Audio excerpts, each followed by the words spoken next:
Des milliers de petits bateaux se préparent à une nouvelle saison de pêche dans le port de Nouadhibou, une ville située au nord de la Mauritanie, à proximité de certaines des zones de pêche les plus riches au monde. Sur ces bateaux, la vie est difficile et souvent risquée. Cependant, qu'ils soient locaux ou originaires des pays voisins, c'est ainsi que ces pêcheurs gagnent leur vie.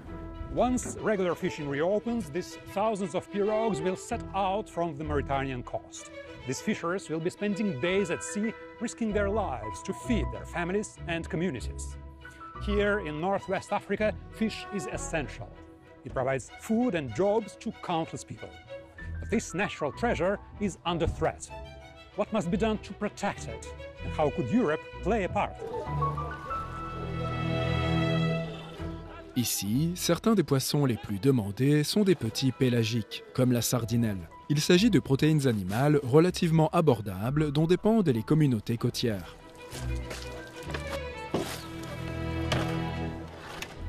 Selon les pêcheurs, ces poissons étaient autrefois beaucoup plus faciles à trouver. Aujourd'hui, pour en attraper suffisamment, ils doivent s'éloigner davantage en mer. On a peur parce que la mer, maintenant, il n'y a rien. Il n'y a rien, c'est dur pour te trouver quelque chose. C'est dur.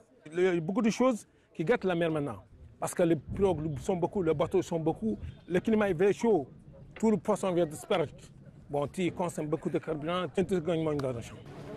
Les scientifiques de l'IMROP, l'Institut mauritanien de recherche océanographique et des pêches, recueillent au quotidien des statistiques sur les prises. Des études montrent que certaines espèces de petits pélagiques font l'objet d'une surpêche massive. Si rien n'est fait, ils risquent de disparaître complètement. Mohamed Fadel dirige la Fédération nationale de la pêche artisanale de Mauritanie.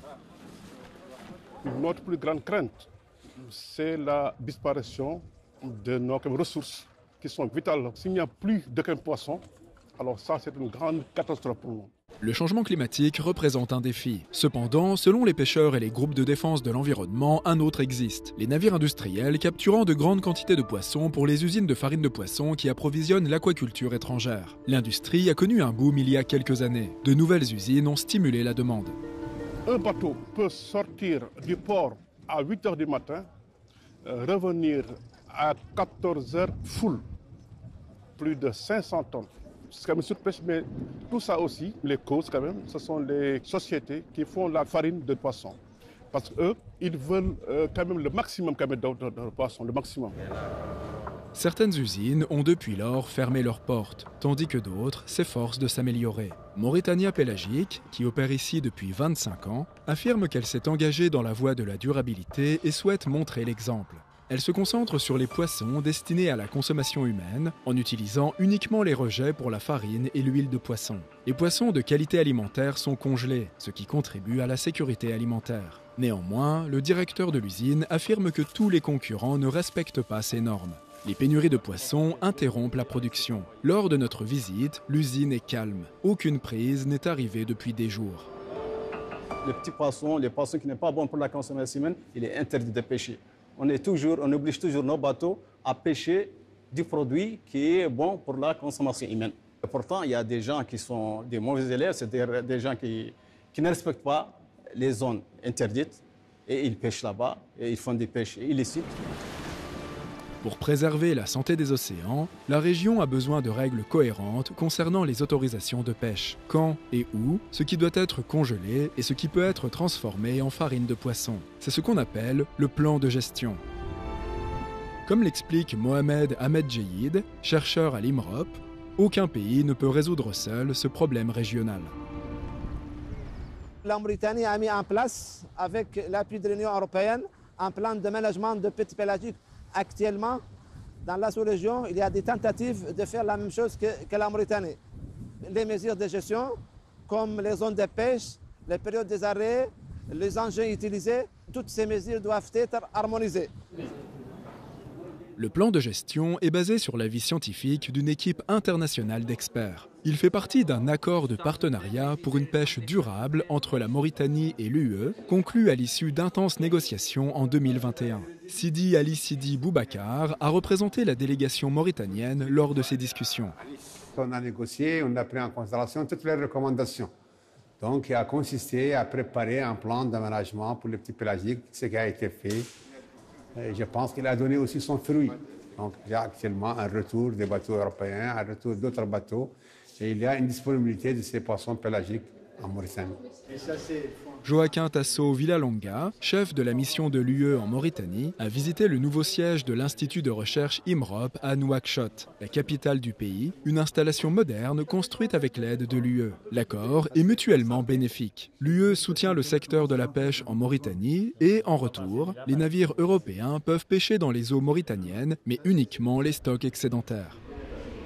L'accord de pêche prévoit déjà un paiement annuel très important, de 57 millions d'euros par an, qui est payé sur les comptes du Trésor mauritanien.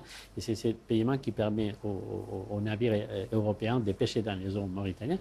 Mais c'est accompagné aussi, et c'est très important, d'un appui sectoriel pour renforcer les capacités des institutions mauritaniennes à gérer la ressource de la pêche de façon durable. Il y a aussi une assistance technique et de formation qui est également fournie dans le cadre de cet accord.